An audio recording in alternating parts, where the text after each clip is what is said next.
Hey everyone, coming at you from Japan. Today we're going to look at the U.S. Army loadout for the Korean War.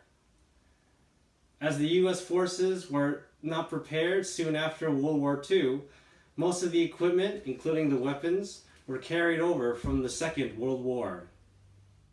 Let's look at the uniform, which is a real M51 jacket and wool pants.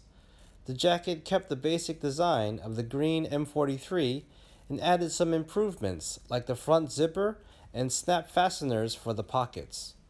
The material is not as heavy as the M43 jacket, but it would keep you warm in the fall to early winter. This jacket was a little expensive, coming in at 15,000 yen, with the 2nd Infantry Division and U.S. Army patches. I found this jacket in decent condition, with fraying around some of the edges, but nothing major, and the waist string is tied on the outside, which is pretty interesting. The wool pants are new and are definitely for winter, but they are comfortable to wear and they don't feel scratchy when you put them on. Here's the webbing that was used during the period, which still retains the X suspenders and pistol belt combination. This is the green M1945 suspenders, which feel stronger than the M1936 version. This is a brown M1936 belt with magazine pouches and a holster for the 1911 pistol. Everything here is a replica except the suspenders and canteen, which I got at a surplus store in Tokyo.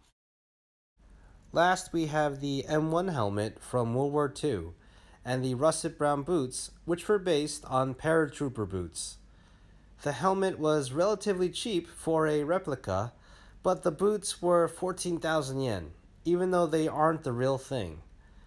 I've had these boots for 5 years now, and they really are made tough.